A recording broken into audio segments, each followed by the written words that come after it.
Hello to Professor Lee and Social Media Management.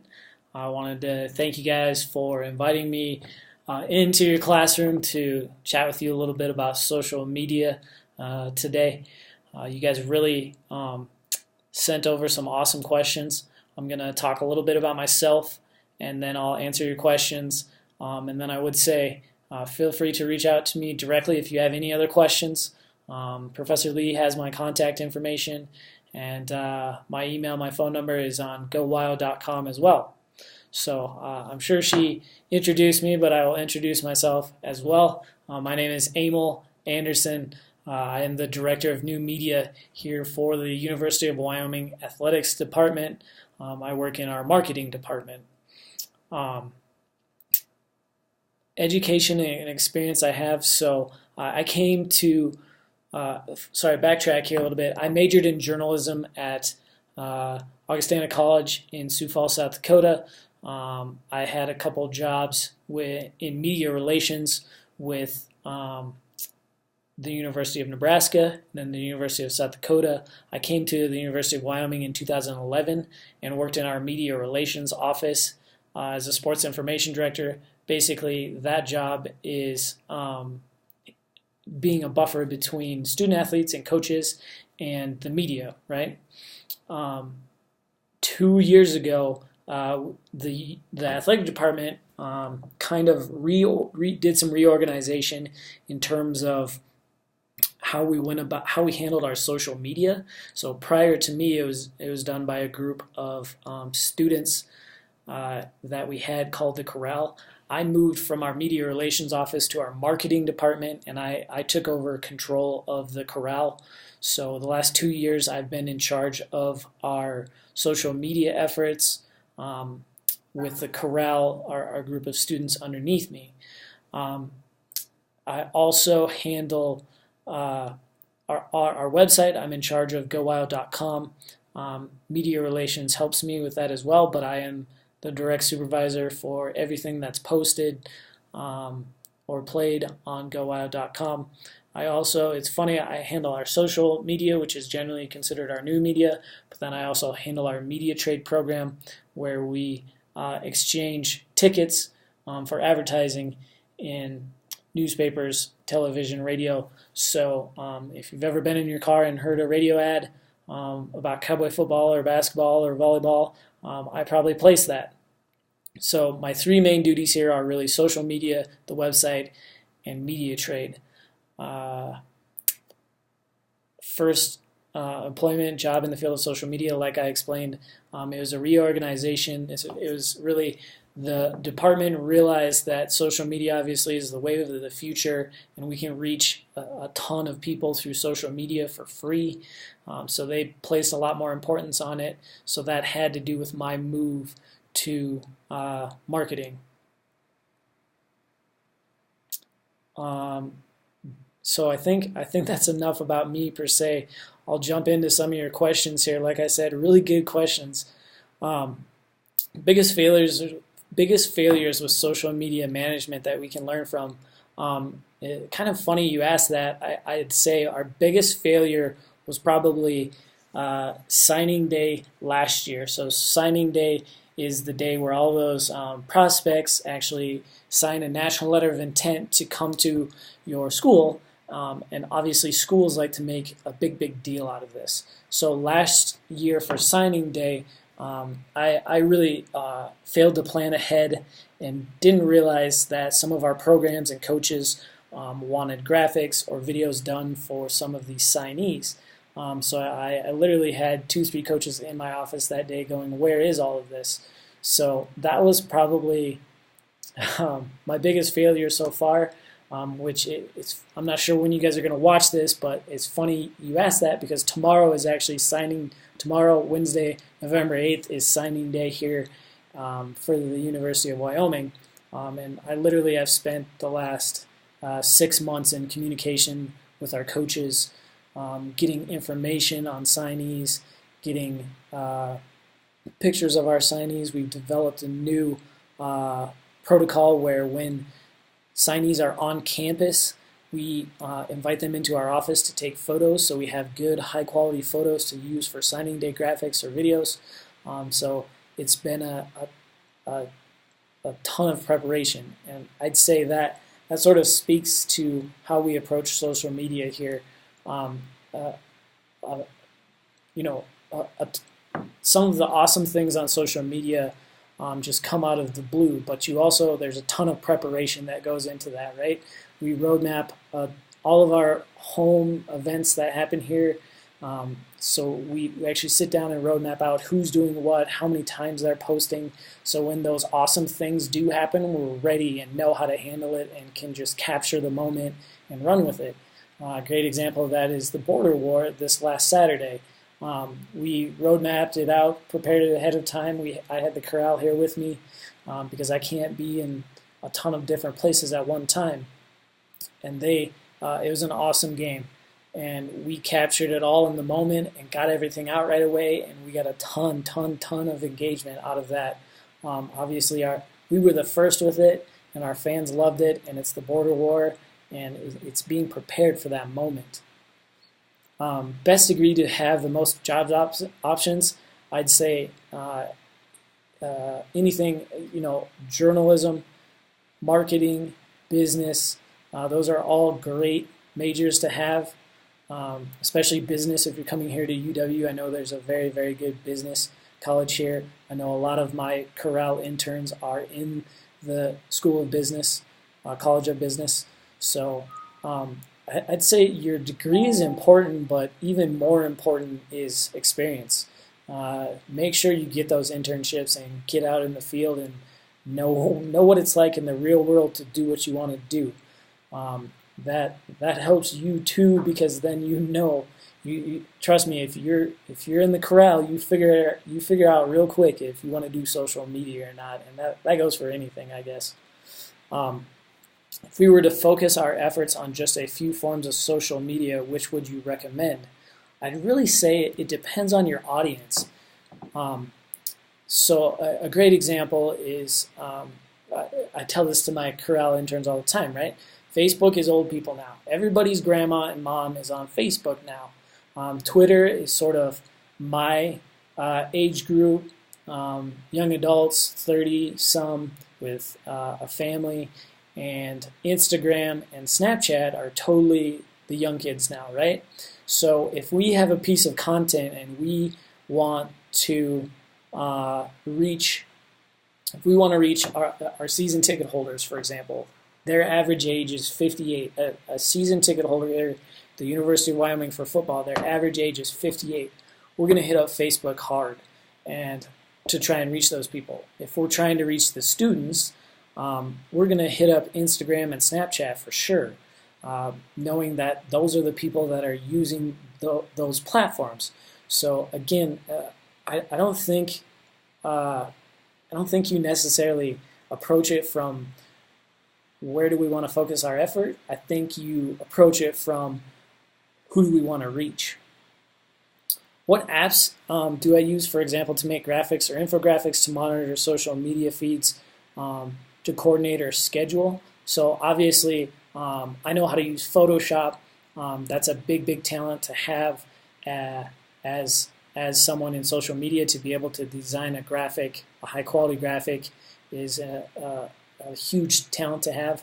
So I know how to do that, but we also have a full-time graphic designer here in-house for us who is obviously more talented than I am. If you guys don't have like a Photoshop class, I would encourage you just YouTube. There's a ton of YouTube sort of classes on Photoshop and how to use Photoshop.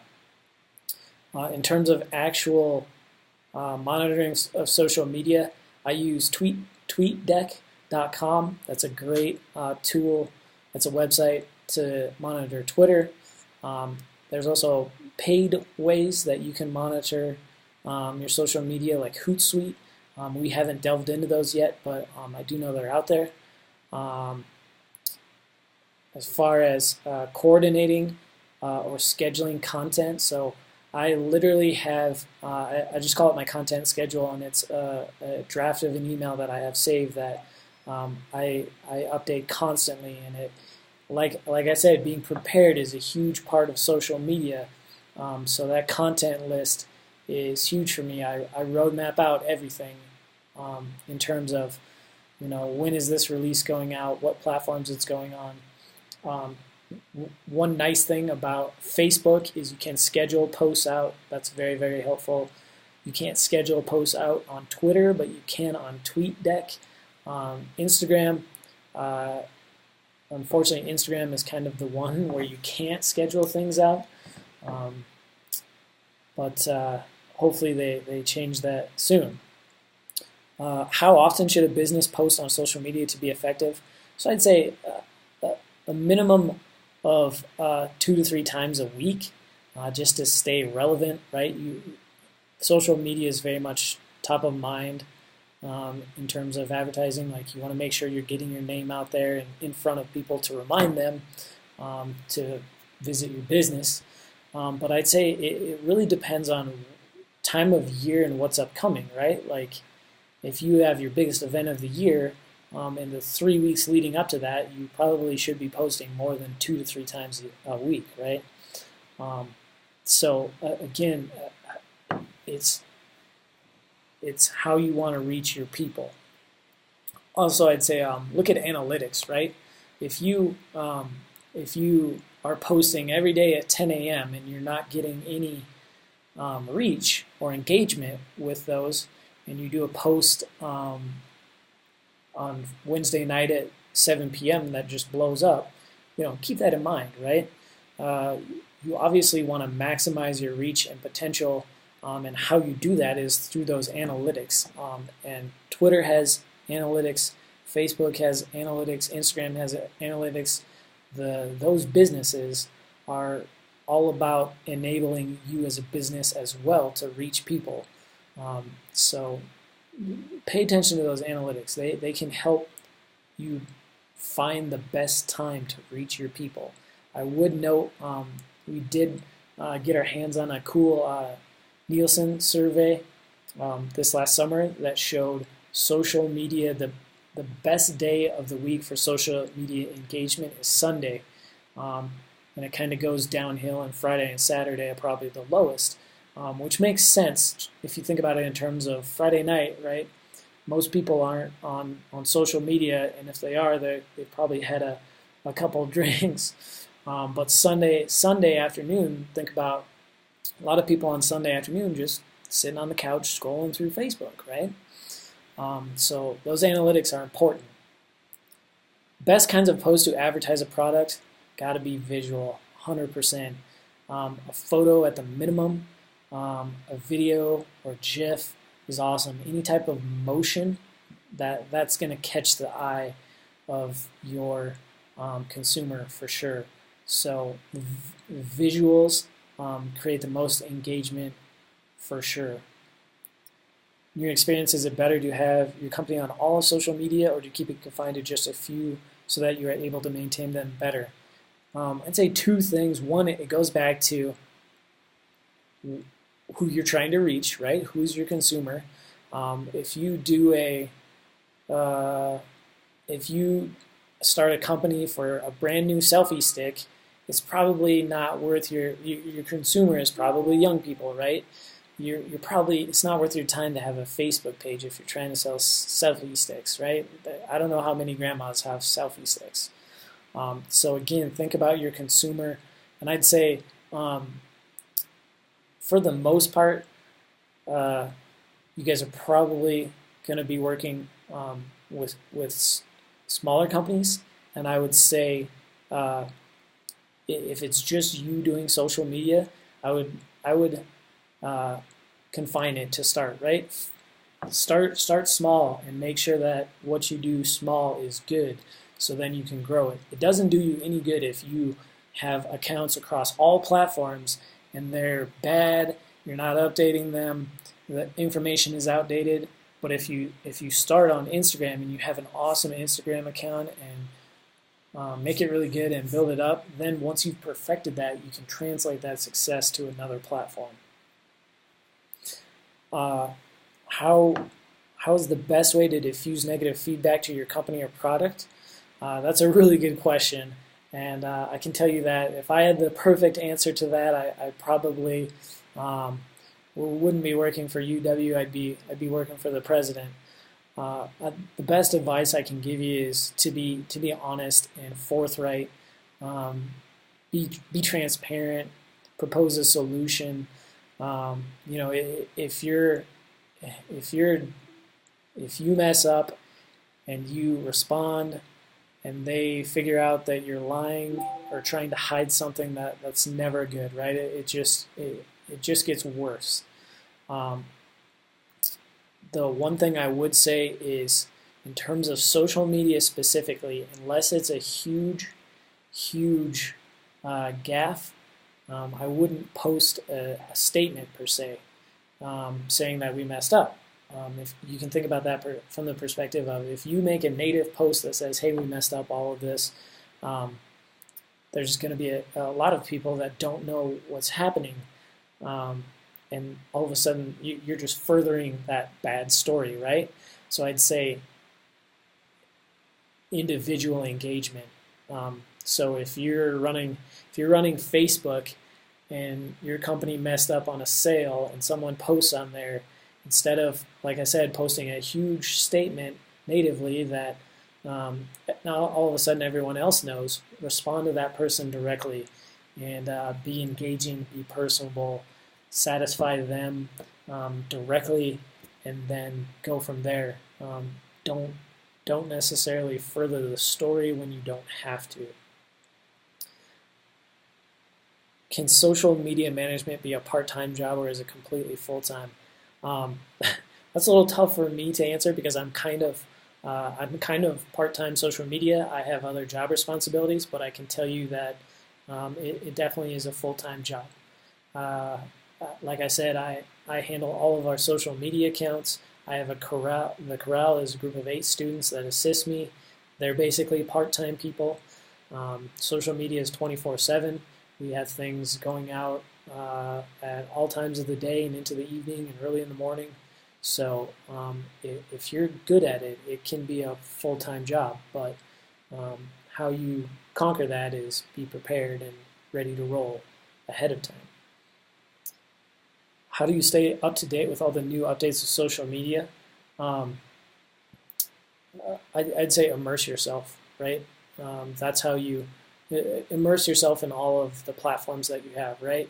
If you're on Instagram, follow the Instagram accounts, like the Instagram company account, right? I follow Instagram on Instagram, and they're always posting about their new products. Same thing, Twitter. Follow Twitter on Twitter. Follow fellow people in your field. Follow fellow graphic designers. The great thing about social media is when something's neat or cool and new, a lot of the time they'll share it and say, hey, this is neat and cool. Check this out. This is what we can do now. Is there anything else you can share with your students who are adding social media to their skill set?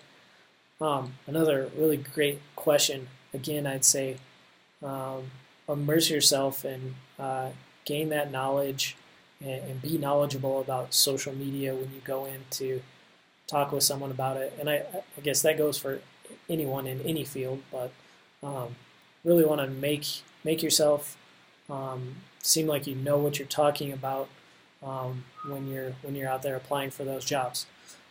So that's all the questions you guys had. Again, I'd say thanks. Thanks for reaching out. Really enjoyed reading these questions. The only thing I'd end with is if anybody does make it to UW and is a student and does want to be in the corral, we're always looking for people to help. Feel free to reach out to me, and best of luck with the rest of the school year. Thank you.